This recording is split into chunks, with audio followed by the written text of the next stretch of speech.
Hi, everyone, and welcome to this broadcast. Mark DeJesus here, bringing you insights for your healing and freedom journey. I'm all about mental, emotional, and relationship health and encouraging you along a healing and freedom journey. Yes, this is a journey. It's one step at a time, and it is my delight to be your brother from another mother to encourage that process in your life and journey as you walk with Christ and you let the love of the Father have a transformative work in your life and your journey. I'm also the author of the book, The OCD Healing Journey, Getting to the Heart of Your Obsessions and Compulsions. In this broadcast, what I want to bring up is a form of compulsion that kicks up especially with religious OCDers, otherwise known as scrupulosity, and it has to do with the subject of belief and the issue of compulsively checking, checkity, checking,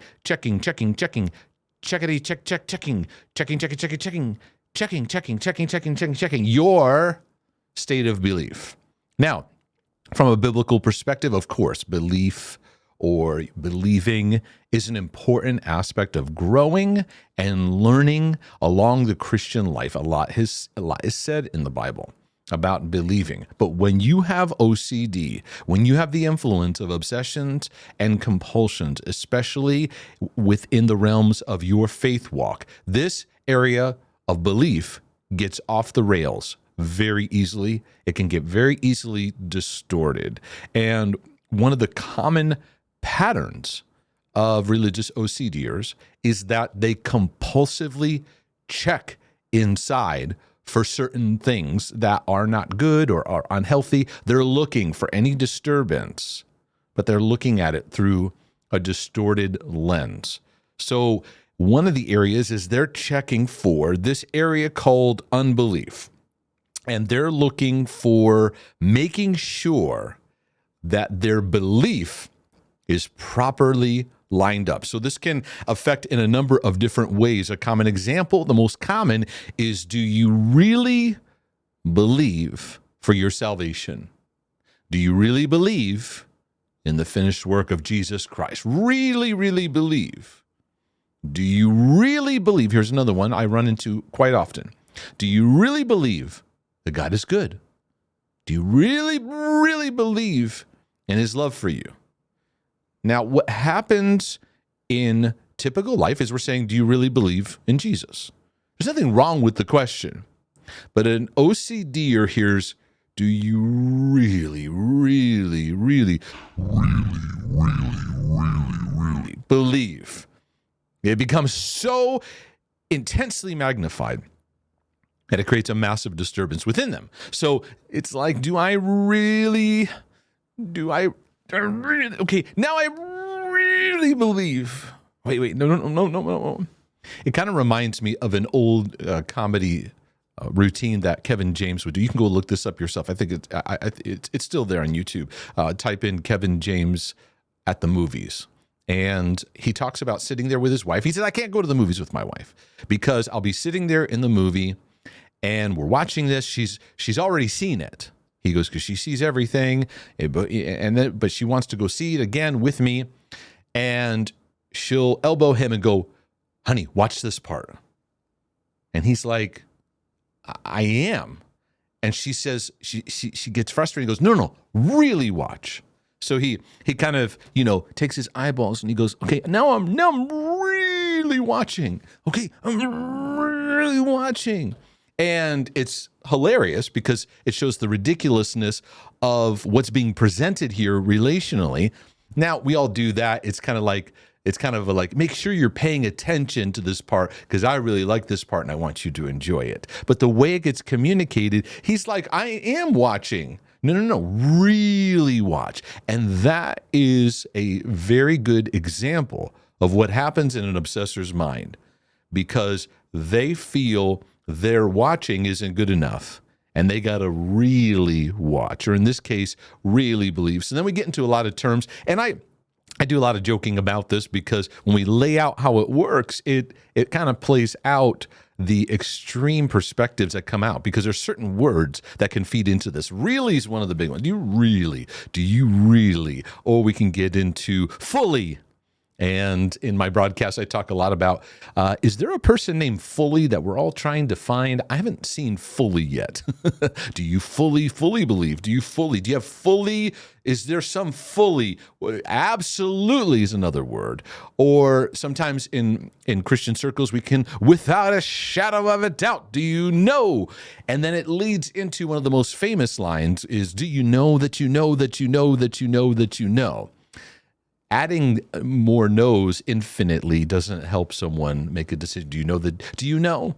Yes. Do you know that you know? And sometimes we don't necessarily mean to, but sometimes our statements create an interrogation. And OCDers are interrogating themselves. They're like in a hostage interrogation. Were you really there? Do you really believe? Do you really believe? I said yes. And after being interrogated, you do it enough and you kind of go, well, maybe I don't believe. If you get someone in a hostage situation, and like in war, and they get somebody in a jail cell and they're interrogating them, after a while it creates a mind twisting. Maybe I did. We've even heard of people who are like, maybe I did commit a crime or something, right? Because the interrogation was so heavy. Well, OCDers are doing that to themselves constantly in their thinking. They're compulsively checking. And so they get into these intense distortions. And it's important to realize that the OCD compulsively checks their belief through distortions. So I'll get into the checking part in just a second, but it starts with this distorted perspective. It's like they carry a belief meter around. Wait, I sense some belief. I better check for it. I got to alleviate this. And so it leads into the influence of the 7 distortions, which I teach about. All 7 distortions here are at play within this. Because first of all, here at the top is perfectionism. Perfectionism is just right, but never enough. So they compulsively check, and they have this intense standard that's unrealistic of where their belief level should be at. And then they watch people on stages or in YouTube videos, and they go, my belief needs to be like the way they're talking about it. And it has this intensity, this no tolerance for any shred of unbelief. And in the meantime, it's never enough. So they're already under pressure with the first distortion. Because like I talk about, OCDers all of them have influence of perfectionism in their thinking. So number 2 is right in play with this, the struggle with doubt and uncertainty. OCD is a doubting disease, and it magnifies the focus on the doubt. Thinking I got to look for it. They find it where it doesn't even exist. And then where they do find struggle, it is a zero tolerance thing. Cannot have any uncertainty. I got to fix this with certainty. So then the false interpreter comes in, and they distort the meaning of their thoughts. So they say, I'm struggling with my belief, and they don't know how to interpret their emotions. So they don't know how to interpret where they're at. So they go, this must mean I'm not saved. This must mean I'm not a Christian. I have many people write to me, this must mean I am not living the Christian life the way I need to because I should be manifesting this. It's a hardline black and white perfectionistic. I should have absolute joy. I should have absolute peace. I should be manifesting this. And I'm not. It means I'm not believing enough. And they don't recognize you might be going through some depression. Actually, you might be working through some emotions from your history. You may have trauma locked up within you that needs to be processed through, and you're weighed down and heavy down with it. And you're making this straight line towards, my belief's not good enough. My belief's not good enough. And you exhaust yourself. Now we're just on number 3. So number 4 overestimates the threats. You know what? I'm going to be eternally separated from God. This is. I'm going to end up in hell. We can go to all different kinds of pathways of how we're interpreting, and then the threats of what are up against us. So then we're wearied. OCDers are wearied because they have a self-sense of responsibility that's distorted. In fact, at the end of this broadcast, I'm going to talk about someone's belief question with this fully. Do I fully believe? Where's fully? But getting into personal responsibility because it's distorted. And that's an important thing to remember in this journey, is that that issue of personal responsibility gets off the rails. So an intense need for control. I must control. I got to get my belief situated. I got to get it just right. Right? So 1 and 6 tie in together. I got to perfectly control and get this all together. And then 7, there's their difficulty processing emotions. 100% of everyone I've ever interacted with, especially around these kind of things, do I believe enough? They don't know how to process their emotions. They're going through hard times. They're going through challenging things. They're spinning about belief, and that's not the issue. The problem is not the problem. It's really how they relate to their thoughts and relate to where they're at.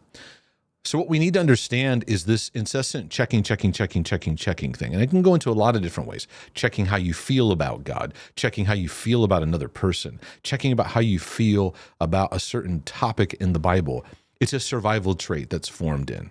And it's a faulty mechanism to try to feel safe. I got to check for the danger, alleviate the danger, and then I'll be safe. It's a whole trap. And OCDers are in a constant emotional checking. It's like they're hyper vigilant. It's like the person who can't sit still. They're in a restaurant and they're checking the windows and the doors and see if any of intruders, because there's a hyper vigilance within them over in some kind of potential impending danger that could approach them. So any shred of doubt is magnified. Any shred that could look like unbelief is magnified. And there's a zero tolerance, unacceptable, and it must be solved. And usually it's the attempt to solve, the checking checks for it, and then they try to solve it by, I'm gonna believe, believe, and now they're adding more pressure to it. And they feel like it's not getting better, because we don't grow in Christ by constant pressure and stress and beating ourselves up. The obsessor's not really making any room for weakness and process. Weakness is unacceptable, and God will reject me, and the intense level of self-pressure is tormenting them unrelentingly.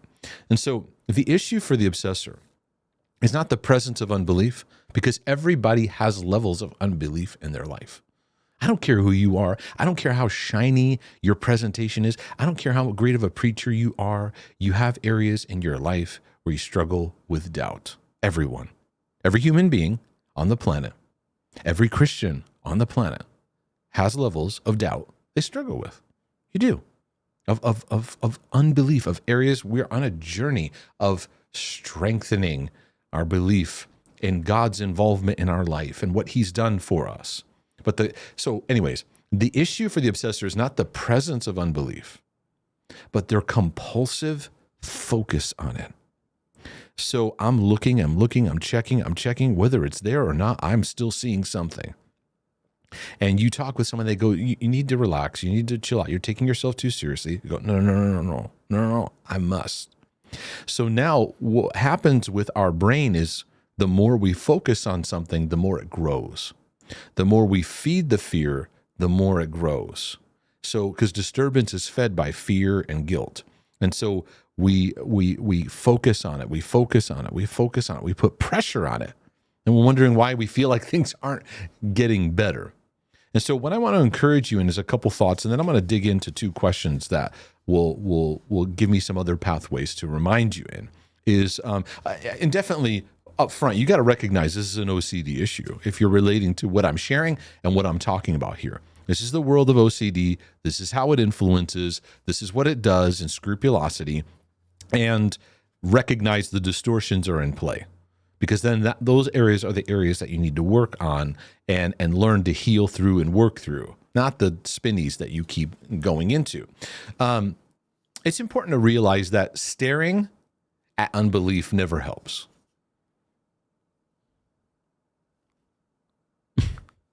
And that's what to illustrate what we do, it's like the Kevin James joke. We're staring, and now I'm really going to believe.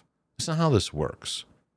And you say, well, how does it work? Well, it works by embracing that we're all in process, and no one believes perfectly. There's a powerful story where Jesus, when he was transfigured, that whole amazing part of the Gospels that's documented, And he comes down off the mountain, and there's a kid who is really, really just in a bad place, kind of just flailing all over the place, just manifesting all kinds of erratic behavior. A father is distraught, doesn't know what to do. And it was such an intense situation because the disciples tried to cast an evil spirit out. They didn't make any progress. And Jesus looks around, and he can see the faithlessness, and he can see the unbelief that really took such a toll on the people. And he addressed the father, and he addressed the situation and cast out the evil spirit. But when he addresses the father's response is really the response of you and I. He says, Lord, I believe, but help me with my unbelief. What a beautiful picture of the journey that every single one of us is on. Well, no, not me, Brother Mark. I don't have any unbelief. Okay. You have a lying problem. We are all in process. I think a good example, too, is Thomas, because Thomas he's sometimes called Doubting Thomas. And I wonder if Thomas might, if he lived today, we'd go, he's got some OCD issues. He let doubt run the show sometimes. Jesus manifests himself after the resurrection, after the crucifixion and death, burial, and resurrection, reveals himself to him. And Thomas is still like, unless I see in his hands and the mark in the nails and the markings, I will never believe. Like, whoo, he's hardcore. So that's intense. And even in that, Jesus worked with him. There's another moment where Thomas is, Lord, we don't know where we're going. How can we know the way? That sounds a little bit like the language of what obsessive compulsives in their compulsive kind of approach can fall into. And interestingly, Jesus works with it. And yes, he rebukes unbelief. And yes, but he's challenging us to grow. This is not a light switch experience. But I would argue obsessors are looking for unbelief where it's not even there. Their discernment is distorted in the first place. Now, I'm going to just give a little insight for understanding true belief, like not when there's actual unbelief in play. That's what I mean to say. Where where you're depressed, you're struggling, you're discouraged. You're like, I don't know, man. Is God even, is he at work? Those times that we go through. And I think a big part of mental health is knowing how to navigate those seasons. For obsessors, they go into hyper obsessive compulsive mode during those seasons. And what I like to help people understand is where there is true unbelief, where it is actually there. I don't know. I don't believe that anything good is going to happen to me or anything, that there's a good future or God's doing anything, or there's an honest struggle with that. There's underlying brokenness and pain there. It's usually disappointment in the past, trauma in their history, heartache, a lot of neglect, emotional neglect in their life, where they haven't been equipped. Have we been equipped on how to handle disappointment, how to handle challenging seasons, how to handle transitions in life? Not really. And OCDers don't acknowledge their pain effectively and don't know how to move through it. They move into intense fix-it mode right away, so the whole thing gets distorted. Because all of us, like I said, all of us have areas of unbelief. And under that unbelief is areas of brokenness, where experience and things that we're still working through, we're grieving, we're humans walking this journey with a divine presence, with God's work in our life, right? But there's that tension of like when things didn't work out and things didn't happen, right? And unbelief wants to take over. An obsessor goes, oh no, I'm having these thoughts of unbelief. Oh my goodness. We hyperventilate instead of going, what nurture says is we're going to walk through this and we're going to be all right. Because then it teaches us to connect. I've learned to grieve things. I've learned to connect to emotions. I didn't give myself room to connect with and to even process through. But what you're going to have to do practically is you have to learn to starve the compulsion of checking how perfectly you believe. You're going to have to go, if your register says, I don't know, I sense a A shred of unbelief here. So what? I'm in process. That's your new response. So what? I'm in process. So what? Because you're feeding that, and you're creating a heavy groove. You got to start moving into a new pathway of diminishing the power of that thought, because it's not leading you anywhere. It's not leading to life. It's not leading to transformation. And really the key is moving forward. Instead of checking, get your eyes up, move forward. Because this checking, this navel gazing, you can't see what's going on. So lift up your head, look outward, and take the next step. Move forward. Because it's really, if we really want to talk about belief, belief is really about what actions we're taking. So take an action today by moving forward. And because of this, I'm going to make a bold statement. Because of this, I believe overcoming OCDers have great faith, massive faith, mountain-moving faith. Saying, well, Mark, no, they don't. They're always spinning and struggling. No, because for an OCDer, sometimes just getting through a typical day is a battle royale. Sometimes just simply getting through an hour of a roller coaster, that they're getting hit with a wave of obsession that's distorting their view, just getting through that. Whereas another person, they can go along their day and they don't even have to wrestle with that, right? Which makes OCDers spin. Why does everybody feel like they don't go through that? No, they have their own problem in another area. Trust me. We all have our battles. But it takes great step of faith to go, man, I don't know what my salvation is. You know what? I'm just going to trust. I'm taking a step, and I'm trusting by my action moving forward, because the hesitancy increases the obsession, makes it bigger and bigger, bigger and bigger and bigger. So let me take a second to look at a question in this regard, if I could, that relates to what I've shared with here today. It's a quick question, but it'll have some legs to the answer. I'm having a really hard time believing. Here we go.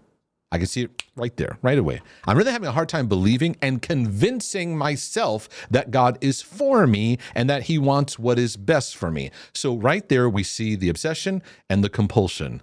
The obsession is I have issues with believing. What's the compulsion? Convincing myself. Convincing, come on, believe. Come on, believe that God is good. No. First, you may need to recognize there's some healing needed in your life to work through your emotions. There's a journey you're on and navigating, right? What it's like to learn and connect to the goodness of God as we heal and love and what it means and build our hope and strengthen and process the things of life, right? And we grow our belief in love.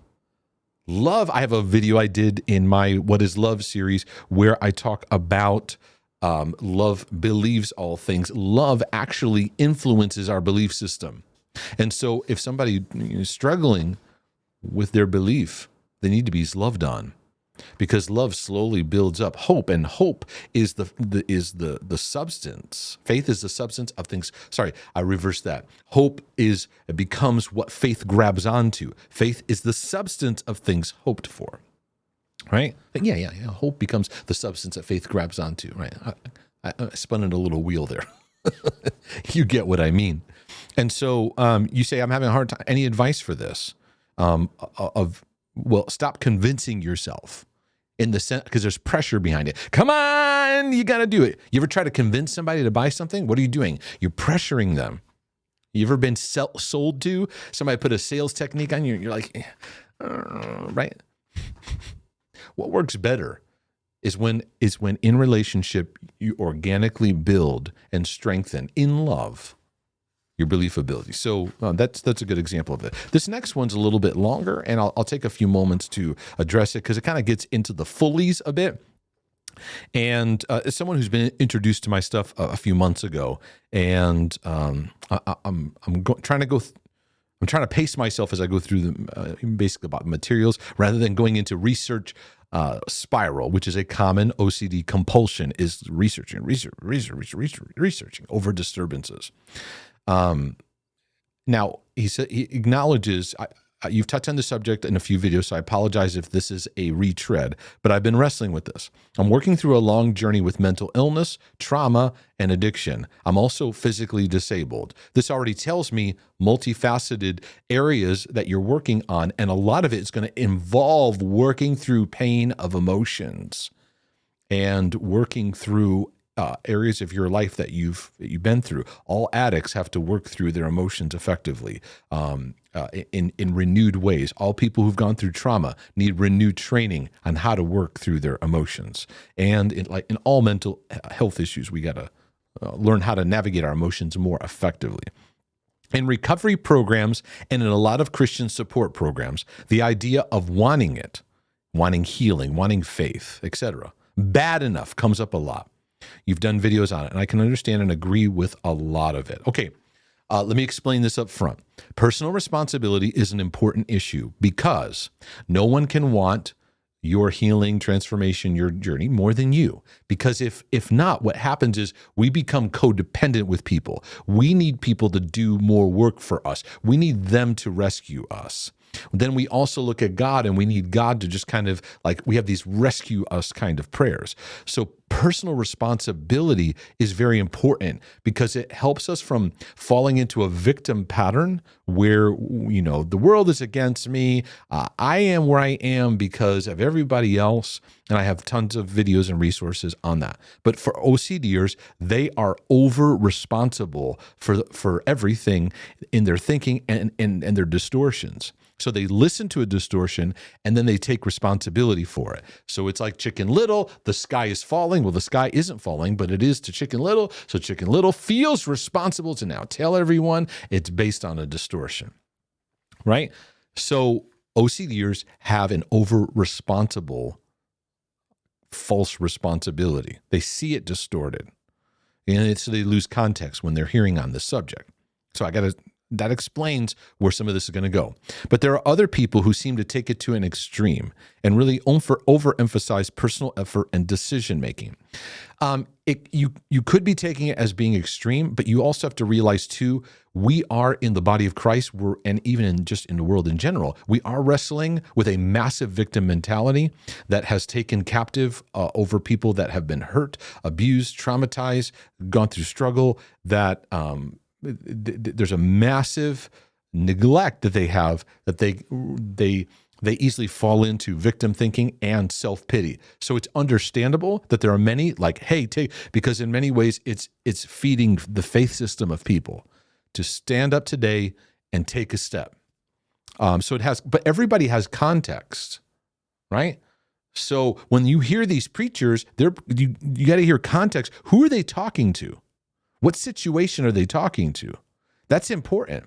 That's why I enjoy one-on-one work and context work like this, or in group, or it's smaller, because when you speak into a situation versus just kind of teaching something that everybody listening is in all different kind of stages.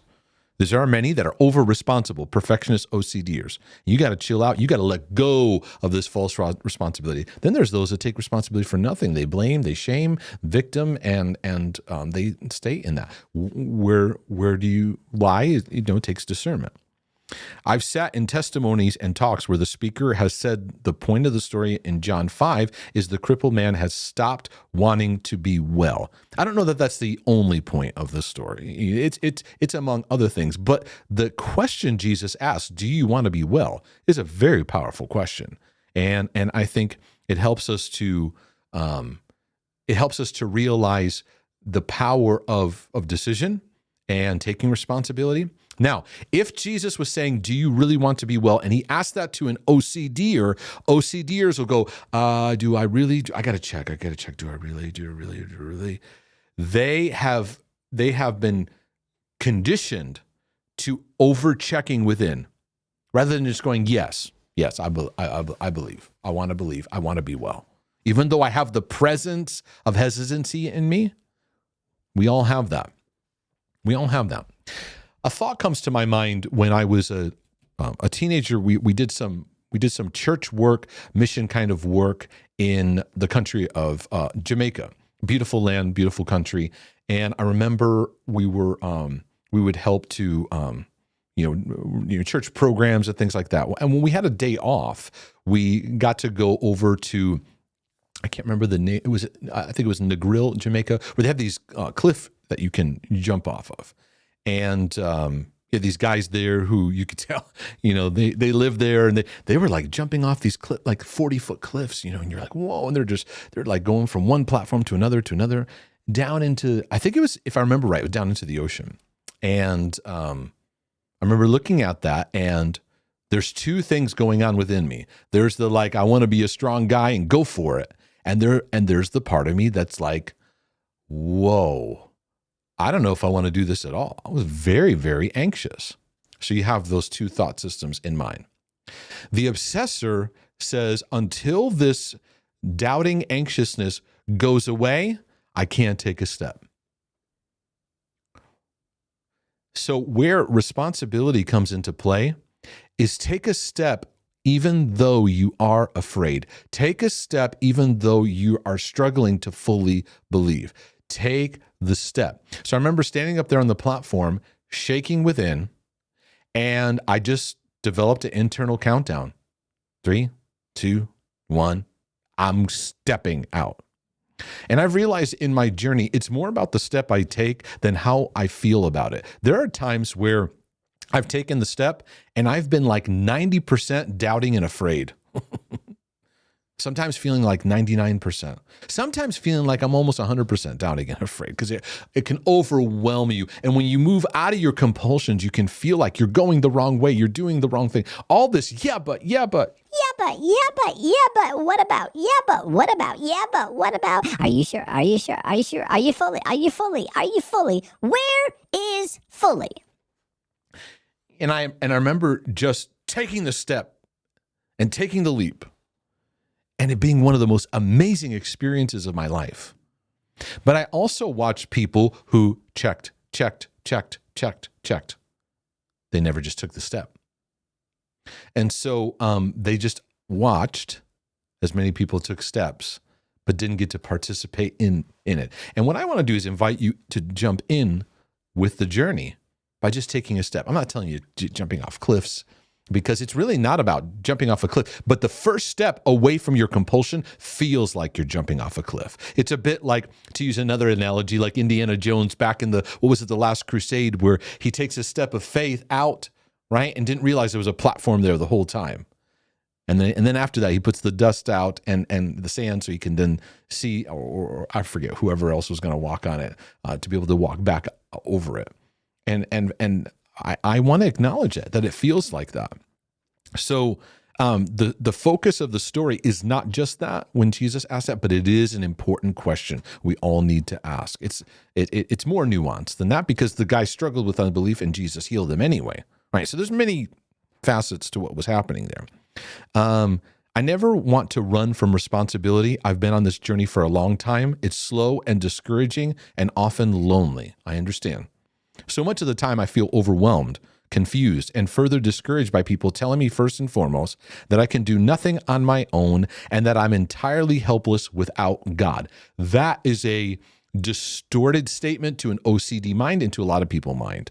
So they're like, I can do nothing on my own without God. So it's like, okay, can I breathe? Can I move? Can I walk? Right? We take it to very black and white perspectives. They say I can do nothing on my own. I'm entirely helpless without God. And then turning around and saying everything depends on my choices and my effort. So that's the black and white thinking of OCD. So it's got to be all God within, but then it's either that or it's all on me. And really, this is relationship participation. I'm participating with God's love, and I'm saying yes to it, and I'm walking forward as though that's true, even though my internal faculties may have some disturbance or some unbelief. Take that sentence I just said and rewind it back 15 seconds and play that again and write that down. I can't repeat it perfectly, but it's about saying yes to his love, stepping forward in that as though that's true, even though aspects within you struggle to fully feel like you align with it. because in the actions where you learn. When I jumped off the cliff, it was in the jumping that I experienced the beauty of it. So if I was to go back there, I wouldn't hesitate to go, let's do this again, because I've embedded in me a reference of taking the step. We don't learn the love of God by just, it's God, do it, make it happen. We participate in it. As someone not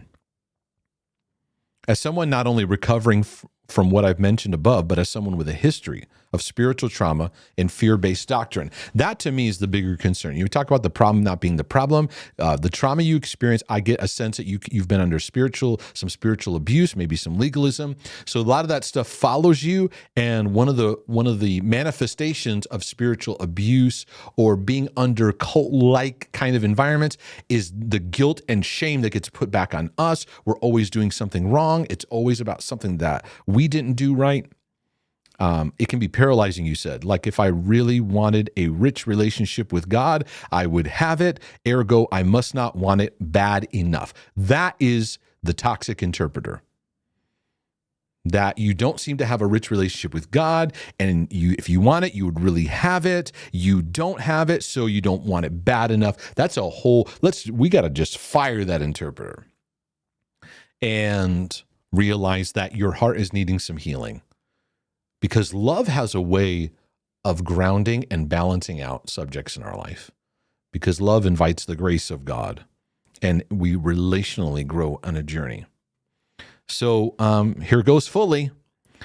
If I wanted to be saved, my motives had to be pure, and I needed to want it bad enough. So what does it mean to want it bad enough? What does it mean to be all in? What does it mean? Right? Now, the person standing on the cliff that keeps checking, you're wasting your life and your energy. Take a step. That's really what it's about. Just take a step. And what that next step is, that it depends where you're at in your journey. It's about one step forward and then followed by another step. But you're in a distorted interpretation of yourself. So if I wanted to be saved, my motives had to be pure. I had to want it bad enough fully. It also cuts especially deep. Sorry, my phone is buzzing there. If it also cuts especially deep for a story about Jesus healing a physically disabled person to be used in what feels like a sort of bootstraps way. My heart goes out to you too, because you say you're physically disabled. I don't know to what extent that looks like, but that's very frustrating because you're seeking God. I do believe in healing, but there's so much in the journey and process, and there's so much bad advice and counsel that's given, and it lacks compassion, grace, and it lacks process. How do I entangle the mess of taking responsibility, acknowledging my powerlessness without God, and making the decision without overemphasizing my own agency and ability? How do I keep from worsening the fear that my faith is my own project to complete while still learning to just take a step? I think it's first of all, acknowledging the loving graciousness of God and being loving and merciful to yourself right now. This is about being kind to yourself, because what you're sharing is inflaming a lot of hostility. God is love and he meets you where you're at. And then just simply taking the next step that's in front of you. And what that looks like depends on what faith, hope, and love are saying. And I'm a big believer that, and Paul's echoed this, and the things that really remain that we need to hold on to all the way are faith, hope, and love. So let's start by saying, what does love say over your situation? If you were to look at where you are and what you've been through with absolute compassion, what would it say over what you need today? That then fills a sense of hope. Okay, because hope gives us direction, right? A sense of, okay, this is what God's doing in my life. And then faith says what? Take the next step. So it may be take the next step. These are some things I'm going to participate in on a regular basis to continue the learning process. And for those that check their belief, for example, about their salvation, it's like step forward as though you're saved now. You're not going to keep going back 5,000 times to re-ask Jesus into your life, get baptized 20 more times, no, or whatever. We're not going to keep checking. It's like make your decision by stepping forward and moving forward as though you are. And what I see in your healing journey is a new relationship with how you relate to yourself. But for so many of you, I want to encourage you to get your copy of the OCD Healing Journey, because it's going to help you get more to the root system of what's going on, the battle that is taking place. And please, would you do me a favor? Like and subscribe. I appreciate it so much, the support. Share this with others. You say, hey, man, in your small group or your friends, or you heard a friend talking about this, say, hey, you want to listen to this Jesus guy. And you can go to markdejesus.com, where you can also get notifications of upcoming resources and just updates every now and then. I'll send some notes out to just let people know what's happening. If this has blessed you in your journey, would you consider a one-time donation or become a monthly supporter by supporting the ministry work of helping others to experience healing and freedom in their life and their journey? Lord willing, and the creek don't rise. This is your brother from another mother saying, I'll be back with some more insights for your healing and freedom journey. But in the meantime, I'm out.